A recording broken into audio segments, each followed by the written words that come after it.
അമ്മ വീട്ടിലില്ലാത്തപ്പോൾ നല്ല പണിയാണ് ഗൈസ്. അപ്പോൾ ഇന്ന് ഉച്ചക്കത്തേക്കുള്ള കറി ഉണ്ടാക്കാനുള്ള പണിയിലാണ് ഞാൻ. സോയാബീൻ ഫ്രൈയും അതുപോലെ ക്യാരറ്റ് തോരനും വെക്കാനാണ് ഞാൻ വിചാരിക്കുന്നത്. അതിനായിട്ട് സോയാബീൻ നന്നായിട്ട് കഴുകി ആദ്യമേ വെച്ചിട്ടുണ്ട്. പിന്നീട് ക്യാരറ്റ് തോരൻ വെക്കാനുള്ള ക്യാരറ്റൊക്കെ ചിരണ്ടി നന്നായിട്ട് കഴുകി ഇതുപോലെ ചുരണ്ടി വെച്ചിട്ടുണ്ട്. ഞാനും എൻ്റെ അസിസ്റ്റൻ്റായിട്ടുള്ള അനിയത്തിയും ഉണ്ട്. ഞങ്ങളുടെ ഇന്നത്തെ കുറച്ച് അൽക്കൊലത്ത് പരിപാടികളാണ് ഇത്. അമ്മ വീട്ടിലില്ലാത്തപ്പോൾ ദേ ഈ കാണുന്ന പോലെയാണ് ഞങ്ങൾ. ഇവന്റെ കയ്യാണ്. രാജതന്ത്രം എവിടം വരെയായി? ഉപ്പ് നോക്കാറായോ?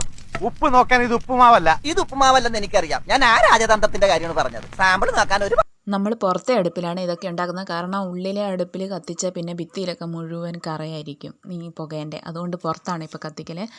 അങ്ങനെ ഞങ്ങൾ രണ്ടും കൂടി ഇതെല്ലാം ഉണ്ടാക്കിക്കൊണ്ടിരിക്കുകയാണ്. അപ്പോൾ അതെല്ലാം ഉണ്ടാക്കി കഴിഞ്ഞു. അപ്പോൾ ഉച്ചക്കത്തേക്കുള്ള ചോറുണ്ണാനുള്ള പരിപാടിയാണ്.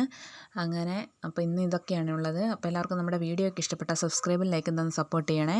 ഇനി അടുത്ത വീഡിയോ കാണുന്നവരെ ബായ്.